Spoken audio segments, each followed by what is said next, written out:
Hey guys, Chris Negley with Elegant Estates Wash and Restore.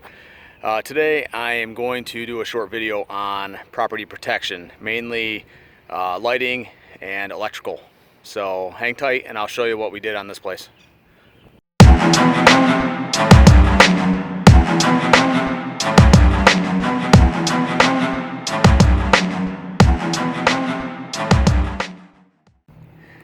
Alright, so we're doing this big church project today, so I figured I'd do a few videos.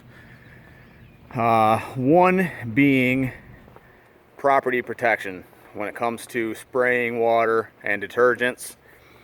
Most people downstream. Some people do soft wash, others do power washing or pressure washing on the siding. I don't recommend that necessarily, but I got other videos on that. When it comes to doing anything water related or detergent related, you want to make sure that you protect your electrical components. So I'll show you a couple of things that we typically do on our sites. So anything that's electrical that's exterior mounted, that is designed to be outside obviously, but there's always the possibility of human error, loose junction boxes, that kind of thing, where water can actually seep in and create a problem. So what we typically do is we'll actually take garbage bags, drawstring garbage bags, put a hole in the end of it, the bottom of the bag, and we'll loop it around that and we'll tuck it in behind the trim, so that entire outside exterior, wherever there's connections, is covered with plastic. And we'll actually tie that in the bottom so it's nice and tight, so no water will actually dislodge that. That's the proper way of actually protecting some of those exterior outlets from any kind of water issues.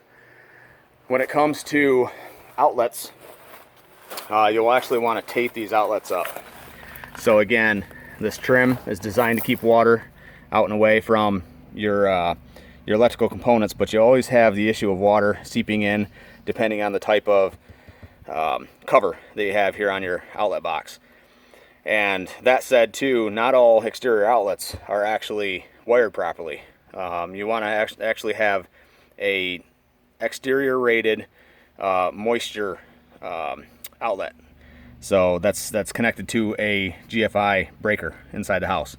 Now that being said, not everyone's a professional electrician that does this wiring on the outside of your house. Some homeowners do it. So you can run into real issues if water gets inside here and create some sort of arcing and is not tripped by a breaker. So you want to protect as much as possible in here all of these components. So wherever there's seals, I like to kind of shingle my tape here so the water runs off. Obviously I should have, on this particular one, these should have went on first and then a piece of tape over the top, but that's all nice and sealed up, nice and tight. You have exposure over on these, the sides of these each, and one up and around here. So we tape all that off and make sure there's not any kind of issues. The other thing that we do is locks right here. We'll just put a piece of tape over those locks. That's the main thing. You want to get all of those. So obviously got a couple of lights there and another lock. Now there's a couple of things over on this other side I'll show you too. Again, more locks and lights.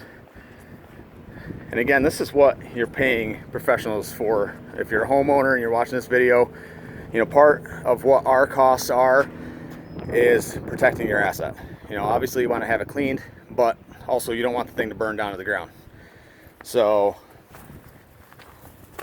on AC units, again, these are designed to be outside obviously, so it's not likely that any of this will actually be exposed to water where it's going to be an issue. But I mean, these can move and they can flap, so we don't want anything to get dislodged and water getting up in there. And there's supposed to be a cover on here with a disconnect. Now I've seen these where the covers are actually off of them on the inside, so it's bare wire on the inside, and if there's no lock here, it's possible that these covers could come off and you're exposed to bare wires. So we always tape those up. I'll run another piece of tape here on each one of those, but there's both sides are taped up, and then I'll run a piece of tape along the front, and that should be good enough on that. So again, on each one of these projects, depending on what time or how large these projects are. It could take a good 45 minutes to an hour that we're charging just to kind of get everything protected. So, and again, if you're a homeowner and you're looking to hire somebody, you know, that goes into our price, so that's included. But not everybody goes to this extent. So, and obviously it's your house, that's your choice. So, so that's item number one when it comes to property protection. I'll cut this video here and I'll do another one on how we protect plant material when we do our soft wash.